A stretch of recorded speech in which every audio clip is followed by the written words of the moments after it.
Welcome to the Artist Academy podcast. I'm your host, Andrea Earhart, and by popular demand, we are expanding the subject of murals throughout the entire summer. Yep, all summer long, you'll hear from master muralists to learn the tips to creating a thriving business painting large scale. I have handpicked each interviewee based on their expansive knowledge of the mural industry so that you can learn from the absolute best. Plus, I'm throwing in some of my own mural tips within solo episodes. And if that isn't enough, I've created a full training for you all about how to grow your art business quickly using murals like I have. If you're listening this summer and thinking, okay, let me see what this mural thing is all about. Or if you're wondering if you could even create large-scale paintings too, then go to artistacademy.co to learn how you can start making money in the mural biz. The majority of my income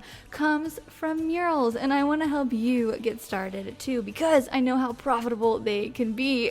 You'll go to artistacademy.co to claim your free training, and I hope you're having a fabulous summer. Hello, welcome to a solo episode. We have not done one of these in a while. 5 tips to paint murals faster. And let me tell you, this subject gets brought up with me a lot by other muralists or artists, and all the time people are like, oh, you're so fast, how can I be that fast? And I'm like, thank you, but there's a couple tips and we're gonna get into that. But just to kind of come back and give you a little life update, so we haven't had a solo episode in a while. And that's because I really try to take these solo episodes really seriously because I know that your time is valuable. So I really wait until I have something of value to say that I think is of value. And I wait for myself to be really motivated to give it to you. That way my energy comes through and I hopefully energize you through the painting day and inspire you. But lately, to be completely honest, there's been very lack of motivation and a lack of just tips that have just come to me. I've been very distracted with murals coming up in summer. We are in the height of mural season. Plus, we just moved. So we sold our house, packed up, and moved to the country, which is 15 minutes outside of the city. So it's basically 20 minutes from where I used to live. So not very far, but we were not planning on it. We were kind of house shopping, not really. We had a 5-year plan to build a house and buy land in very gradual steps and then maybe have a family and all of that. But we're not having a family right now, but we just bought a house so randomly. A friend of the family put their house up for sale and we went out to see it and we're like, this is pretty perfect, so we bought it. And with the housing market the way it is, our house that I moved into and met my now husband in and we got to know each other in, that sold in a day because the housing market is just crazy. And yeah, then we moved all in about less than 2 months. So now we're in this giant house. We just bought this over $1 million home and land that's about 100 acres. And yeah, so it's been just a whirlwind of, first off, if I'm being completely honest, like just being okay with the fact that we are buying a giant piece of property that we'll probably live in forever and making that financial commitment. And I think at first it was like, wait, can we do this? Can we actually do this? And then we talked to bankers and we looked at our finances and we're like, yeah, we can do this. Okay. So our 5-year plan was sped up into now we're here already. It's funny how things happen like that. And it's crazy because here lately, especially, like it's crazy what you get, what you wish for, because so many times I was like, I wish it was just here already. Like I'm working really hard to eventually pay for a home and it just, bam, okay, it's here. It's just funny how that works. Anyway, so we're in this big house now. It's pretty big and there's a bunch of land. And so I had this idea. I was like, wait, how about we have the mural meetup here this year? So the Artist Academy students, you guys, you artists already know about this, but I don't think I've mentioned it on the podcast much about the mural meetup. So we're having one here in Missouri. I know our last one was in Iowa last year, and we tackled a really big project, and I think we had 8 students come in from all over. We had people from New York and Houston, and some people drove and some people flew, and we just had a really great time. And the last mural meetup was a really great learning experience for me. I like to dive into things thinking, okay, let's just try this and then I'm going to learn from it and we'll just see how it goes. But I'm very much a dive into it without perfecting anything kind of person. And luckily it went really well. The only thing I would change that now that I'm, doing it here in Missouri at our home, we're not painting at our home, but everybody's going to have a big slumber party at our home. And I'm so excited for it. And the only thing I would change is last year we took on a really big project and it was just a lot. And I thought, yeah, we'll have 8 people on it, 9 including me, and we'll just tackle a whole lot of space in a short amount of time with a lot of people. And that worked well, and except I didn't get a whole lot of time one-on-one with anybody. It was just a lot of group instruction, and everybody had a great time. Our first night there, we're all a bunch of artists, so it's all uncomfortable. Anything by yourself or in a group setting with people you don't really know is uncomfortable, just to be honest. And that's kind of how we all came into it. Everybody was really brave. They showed up. Most people by themselves. And so we took everybody out for margaritas the first night, and that really broke the ice. So about 1 margarita in, we were all like, oh, laughing, telling jokes. We have a bunch of inside jokes from last year.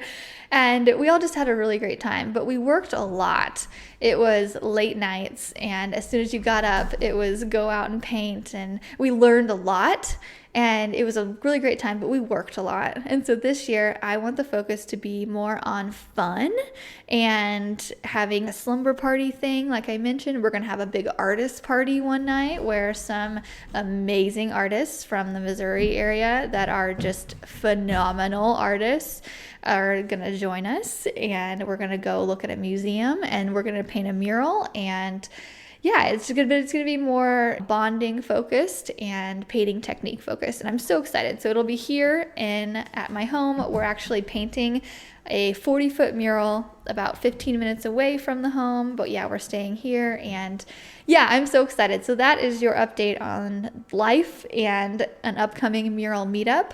The only specification or requirement that I have for anybody attending the mural meetup is that you have to be an Artist Academy member, and that's it. So you can come have a slumber party. It doesn't cost anything. Just bring some money for food and your entry fee to one of the museums, and the rest is, yeah, you just show up and learn and get to meet other artists. And again, I know it's scary. So if you're somebody who you're like, oh man, that would be really cool, and maybe I'm driving distance from Missouri, or maybe there's a cheap flight, but man, that sounds really scary.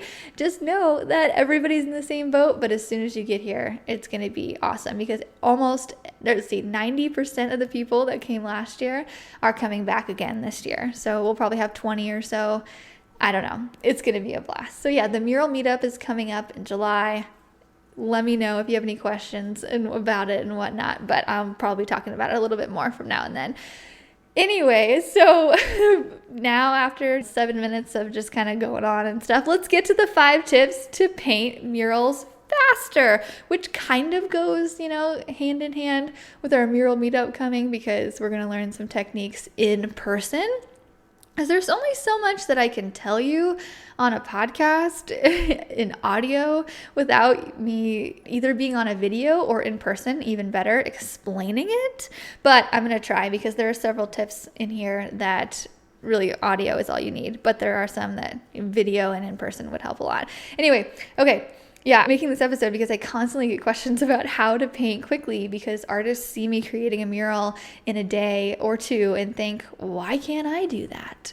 So let's unravel it. But first, I cannot start this episode about giving you tips to paint faster, and there are some, But without first stating that speed comes with experience. Where you are right now in your own mural journey is exactly where you need to be. And most of the time, just putting in more hours will give you that speed that you're looking for. Think about it. The first time you paint a tree, it takes forever. But if I asked you to paint that exact same tree again, and then again, you're gonna not only get so much better at painting that tree, but you're gonna get so much faster. There's a lot of muscle memory that comes with experience. And I went to college for art, and now I'm 7 years into painting full time on my own. And so there's no comparison. But I do have some tips for you. And the first tip is one that I was like, okay, how do I explain this? But it's basically getting inside my head. And this is what I call the 80-20 rule. There's several versions around going with this. Like there's several 80-20 rule kind of stuff, but this is how I explain it or how I think of it. So I'll do 80% of the work, but not the 20% that requires me to take a long time with tiny brushes and do all of those little details that people don't really see unless they look closely. So I focus 80% of my time on the stuff that whenever you walk into a room and you see a wall, you're looking at it and being like, whoa, that's awesome. I don't focus on the stuff where if you walk into a room and you're like, oh, that's so awesome. And then you go up to it and you see that there's all these little intricate lines and they did some amazing things, or there's some hidden stuff in there. And I just don't do that. I just focus my time on just basically the block in. When you block something in on canvas or on the wall and it goes really quickly, so say you're blocking in a leaf and you just paint that leaf green, and then you go in and do all the little highlights and the shadings and you do all the stuff.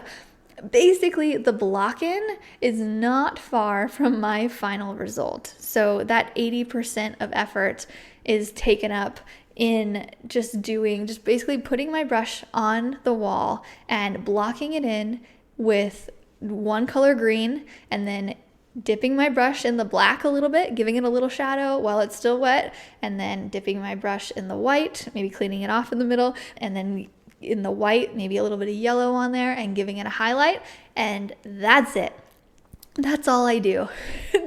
There's no taking your time and going back and forth. I just slap it on there and that's all it needs. Because on a canvas, you can really take your time and do all those little things. But on a wall, when you're up close and you just put something on there, once you step back, it makes so much sense. And a lot of the times, not over blending as well. I've really had to talk myself out of over blending. I'm an over blender. I love to just blend clouds and make it all just really smooth.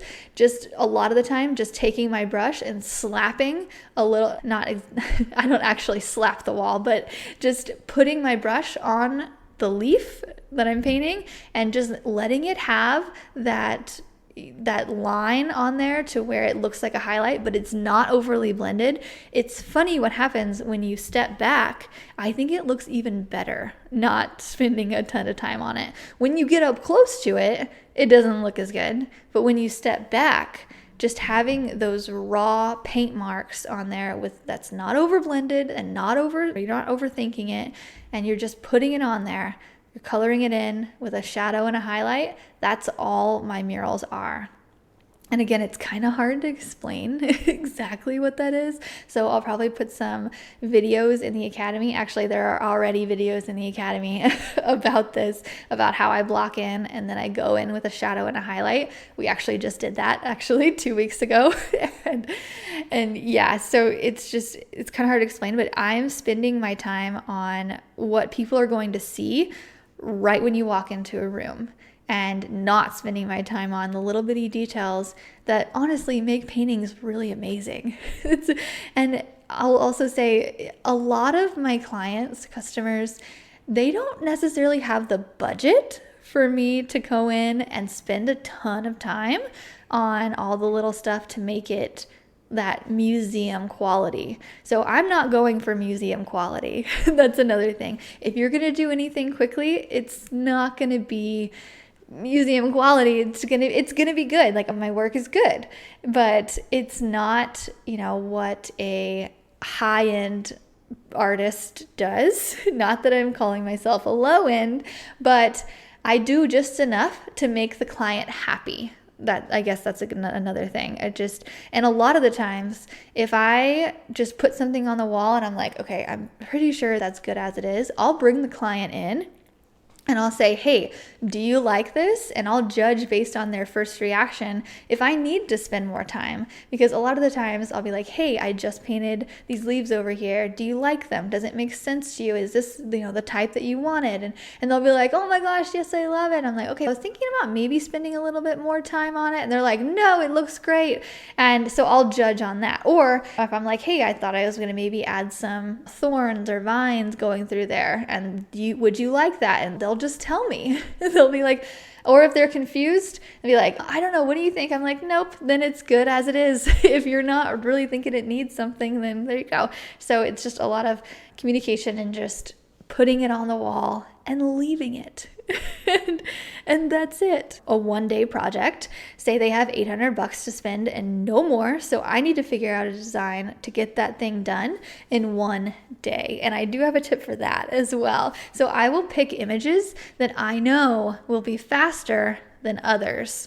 So I know now what will take me a long time and what won't. So I will steer the client in the direction of what their budget will allow. So painting a penguin takes me a lot less time than painting a big lion with lots of little fur everywhere. I actually just did a preschool mural and they wanted like a Noah's Ark theme with all these animals, and we went back and forth. They said that they had a $3,000 budget and they really did not want to go over it. I really had to talk them up to $3,000, and they wanted something 3D that popped off the wall right when you got into the room. And they wanted it to be realistic, and they wanted 10 different animals on there. So I was like, wait, what? But you can't go over 3,000 with the budget. No, we can't do that. I was like, okay, let me meet you somewhere in the middle here. So I chose, to do penguins instead of a lot of fur animals. And we did keep a lion in there, but I found an image of a clip art style that looked kind of realistic. And I gave it to them. I was like, hey, is this realistic enough for you? And they said yes, so I just painted off of that. And as I was painting, I just put the paint on the wall and then kept going. So putting it on there and then just keep going. I guess the 80-20 rule, which is tip number 1, kind of just goes into tip number 2, is don't overthink it. Basic of all these different elements, and then I'll wait till the end and I'll see which part of the mural really needs more attention. And a lot of the time, it's fine. A lot of the time, no part needs attention unless it's like an animal's eyes or maybe the very front of the boat on the Noah's Ark thing or whatever. But just putting paint on the wall, not overthinking it, giving it a shadow and a highlight, and then moving on. That's it. And waiting until the end to add and see a thing, because a lot of the times you'll get so stuck. Like I'll get so stuck on one little bitty part wanting to make it perfect because it's stuck in this ugly stage and I want to get it out and I want to show them that I can do really awesome work, but it doesn't look very good right now. Like in the beginning, that's how I thought, and now I don't care. So I just kind of go along and make it 80% done. So the whole time be 80% done. Don't overthink it. And I'll save that little 20% for the end that I don't even often end up putting in anyway, because once you step back, as long as I get that wow factor, and again, I'll bring in the client and see if they have that wow factor too, because it's usually the overall image that gives that wow factor, not this little bitty part or this little animal's nose that's going to take forever or whatever. Again, if the client has the budget for that, go for it. But I'm in the Midwest and I do a lot of interior bedroom murals and whatnot, and usually they don't want to, but they still want it to look good. So that's my major number 1 tip for doing that. make it 80% done. Don't spend time on that 20% until that it needs it in the very, very end. So yeah. Okay, tip number 3, supplies. There are some really great supplies that you can buy that will very much speed up your progress throughout painting murals. Number 1 is a projector. I am team projector. I don't really care if people think that's copying, and really, okay, I care because anytime I have a projector up and a client is around, or there's a construction worker that comes by, or somebody, if I'm painting in public and they're like, that's cheating. And I'm like, okay, here's the paintbrush. Do you want to paint it? And they're like, no, I can't do that. And I'm like, well, it's not really cheating, is it?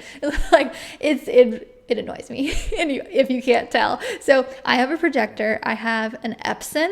It's about a $300 projector. It is on my mural supply list. If you just go to artsupply.com, something, oh man, I'll link to it. I don't remember. Yeah, I think it's artsupply.net or .com. Man, I don't know. I should figure this out. Hold on, let me figure it out. These supplies that help you go faster. A projector is on there. It's on my little Amazon link. It'll take you directly to it. It's about $300. There's also a smaller one that I recommend too. It's about $100, but if you're doing murals and you're wanting to really invest in this and you want to do it for a long time, I think spending the $300 instead of getting the little one for $100, just go ahead and get the $300 one, because you're going to thank yourself later. And there's so many little options that you can do with the bigger Epson projector that you can't do with the smaller one. For instance, if I am painting a wall, but there's a wall right across from it, so where I can't back up my projector, I'd say there's 6 feet in between the wall I'm painting on and how far I can back up, because there's another wall behind me. I can move the projector to the side and shoot the image sideways to get even more of space, and the Epson will auto-correct it. Also, it works the same if I'm shooting up. So if I'm shooting the image from the projector up, it will auto-correct and make it flat on the wall so that it's not at an angle and things aren't wonky and all of that. Just investing in a really good projector early on, if you can, I highly recommend it. Also, whenever I'm projecting, I don't do the whole take your time and do every little single line unless it's letters and I'm doing an O or a circle. I take my time with the circles. Take your time.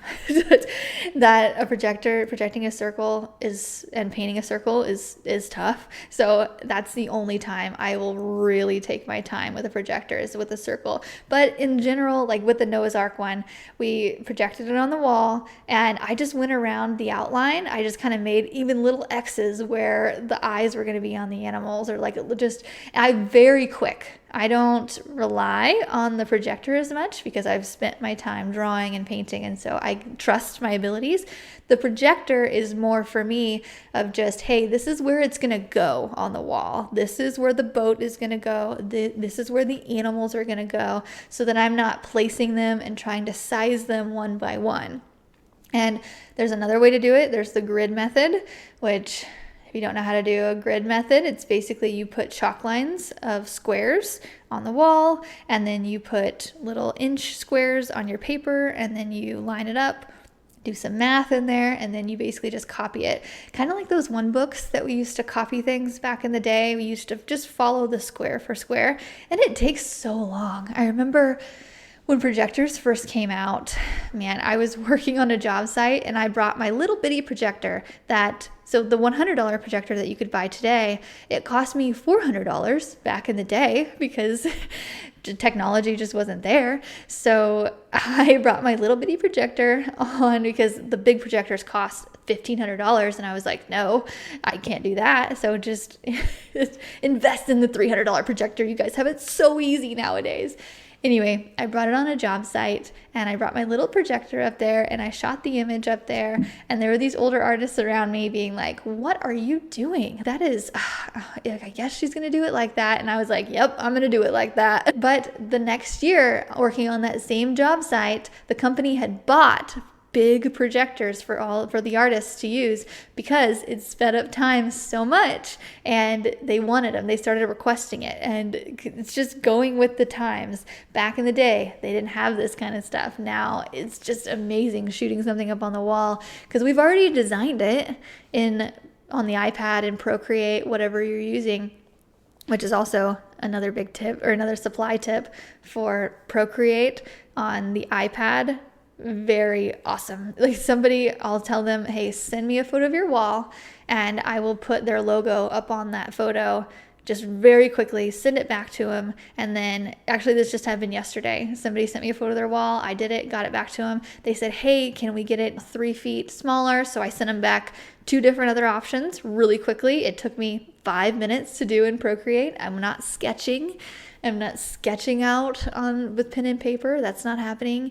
I know artists who like to spend days on sketches. That sounds terrible to me. I just like to go fast in general. The faster I go, the more money I make, the more I can, charge per hour. So I want to go fast.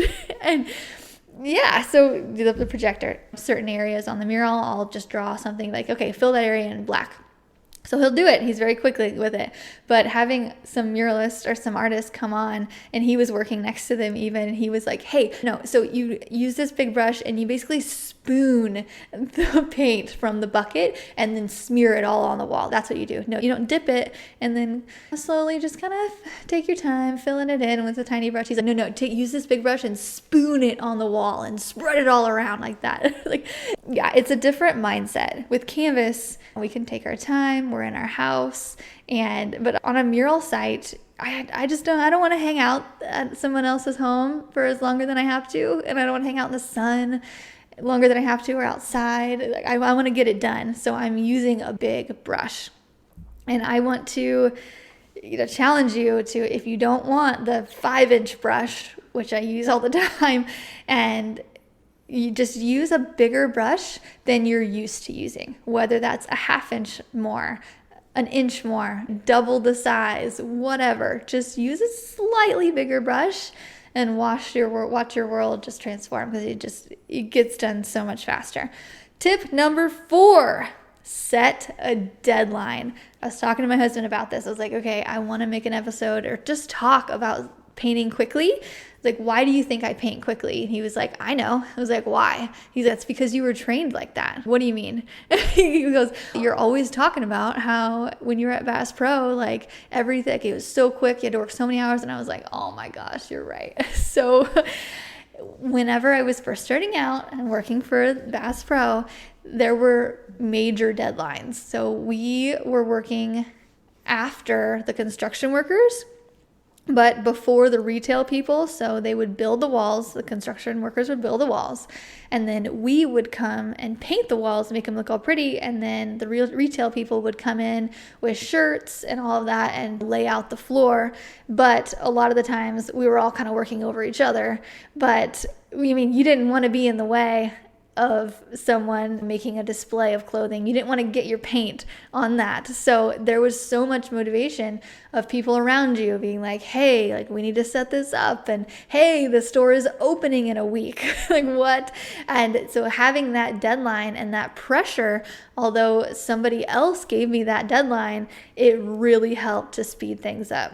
Although I remember my first mural that I did for them, I primarily did logos and signs when I was first hired on. And I was like, oh, I want to do murals. Just let me do it. They gave me one room and just told me, take as long as you want. This is your first mural. I was like, okay, deer in headlights. Oh my gosh.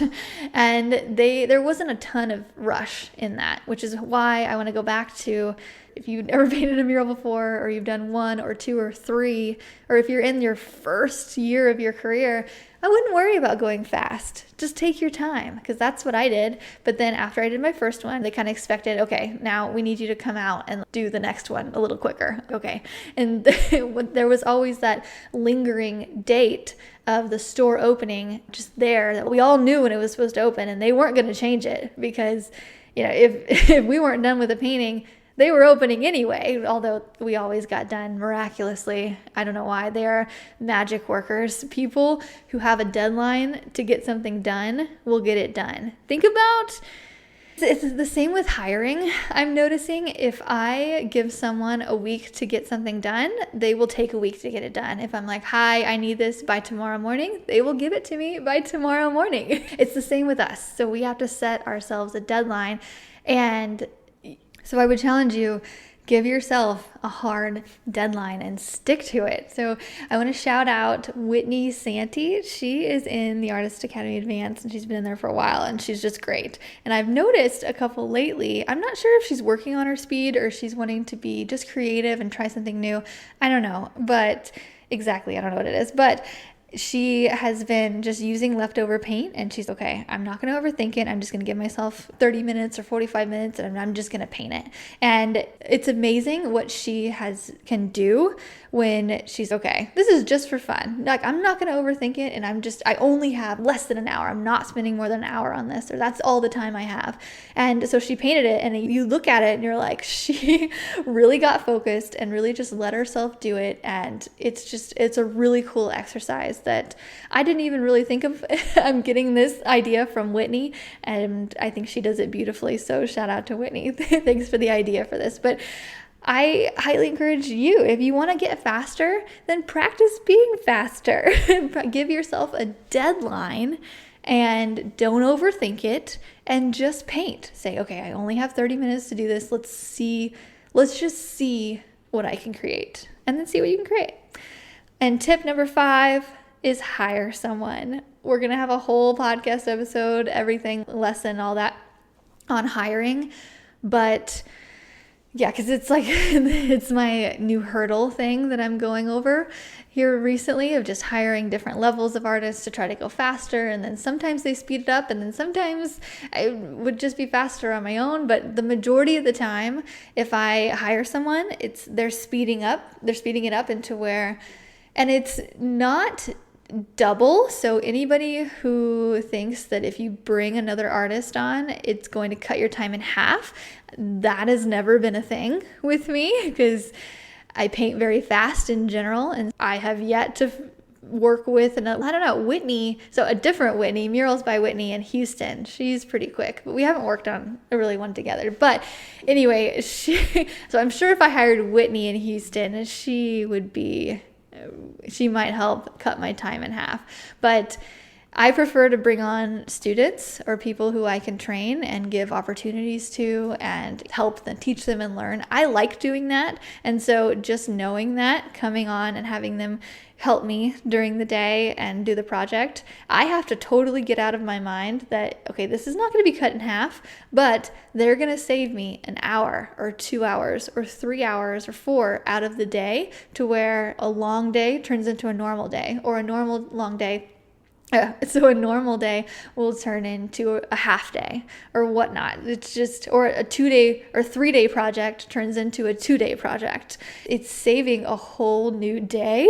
And to me, that's saving my sanity. That's either a day that I can just chill and record podcasts, or just do another project maybe, or just, so hiring is a really big thing, and we'll go into it in another podcast, but just the idea, I know that a lot of us want to keep all of the profits to ourselves, because that's how I was in the beginning too. It was very hard for me to hire my first person, but once I did, it made it easier to hire the second person, and not full-time. Like I don't hire anybody full-time, but maybe just asking another artist who might be a little bit more ahead than you. Say, hey, would you want to come work on my project for a day? I'll pay you, obviously, and we can work on it together. We can teach each other some stuff. You provide work for them. They give you tips and whatnot, and you work together to get it done quicker.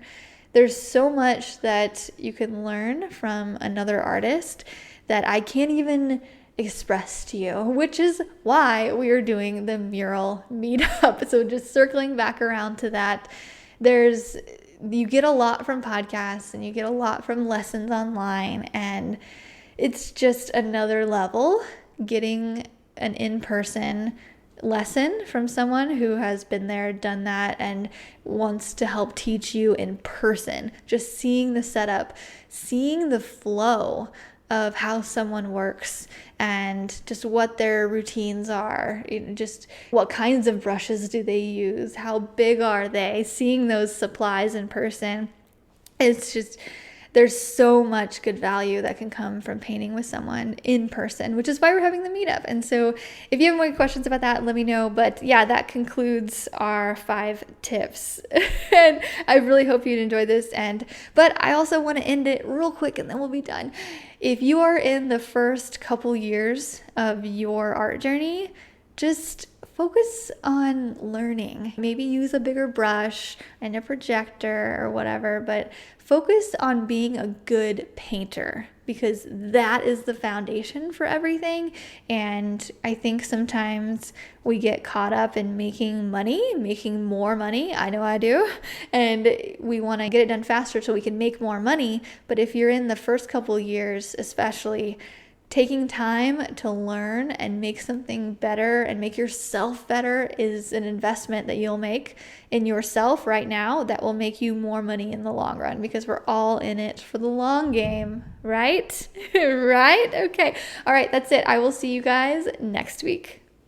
Just another reminder that I have created an extra special training for you to learn how to grow your art business quickly using murals like I have. If you're listening this summer and thinking, okay, let me see what this mural thing is all about, or if you're wondering if you could possibly paint large scale too, then go to artistacademy.co to learn how you can start making money in the mural biz. The majority of my income comes from murals, and I want to help you get started too because I know how profitable they can be.